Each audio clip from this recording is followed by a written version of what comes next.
பெரும்பான்மையாக இருக்கிற இடத்துல இழப்பு தொடர்ந்து தான் இருக்கே தவிர நம்ம எதுலையாவது முன்னேறோமான்னு பார்த்தா எதுலையுமே காரணம் என் சமுதாய இளைஞர்கள் மேலேயும் சில தப்பு இருக்குது. மதுக்கு அடிமையாகிறாங்க.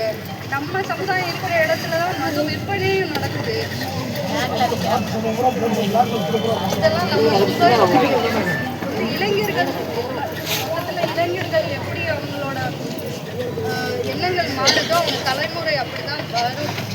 90களில் அது ஒரு காலகட்டம், எல்லாரும் அது அந்த கலாச்சாரத்தில் நோக்கி போனாங்க. இப்போ மாறணும்னு நினைக்கிற டைமில் நம்ம மேலே ஒரு பெரிய ஒடுக்குமுறை இருக்காது. நம்மளால் தான் என்ன சொல்கிறது, நம்ம எல்லா ரீதியாகவும் அரசியல் ரீதியாக புறக்கணிக்கப்படுறோம்.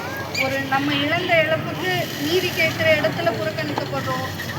படிப்பில் புறக்கணிக்கப்படுறோம். எல்லாமே அது நம்ம பின்னாடி போய் நம்மளை ஒரு 10 வருஷத்துக்கு பின்னாடி கொண்டு போயிட்டே தான் இருக்காங்க. காரணம் என் சமுதாயத்தில் ஒற்றுமை இல்லை. நான் திரும்ப திரும்ப சொல்லுவேன், இதெல்லாம் இந்த இடத்துல நான் பெருசுங்கிற பார்க்குற இடமே அதுக்கான கடமை கிடையாது. என் வீட்டில் ஒரு இழப்பு, ஏன் அண்ணா இழந்திருக்காங்க, அது ஏன் நான் எப்பயுமே சொல்கிறது தான், நான் இழந்திருக்கேன்னா அந்த வழியை நான் இந்த இடத்துக்கு வந்திருக்கேன்னா அந்த தங்கச்சியோ அவங்க அம்மாவோ என்ன வழி அனுபவிப்பாங்கன்னு நான் அன்றாட வாழ்க்கையில் அனுபவிச்சுட்டு வந்துருக்கேன்.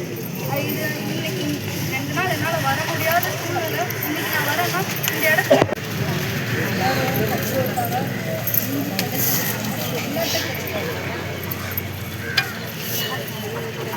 போராட்டம் வலுப்படுத்தல பல்வேறு பகுதிகளில் இந்த போராட்டம் விரிவாங்க.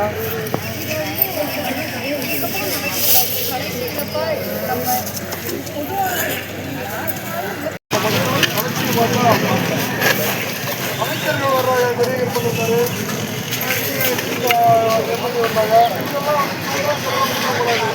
அதுக்கான தீர்வு நம்ம இந்திய டிமாண்ட்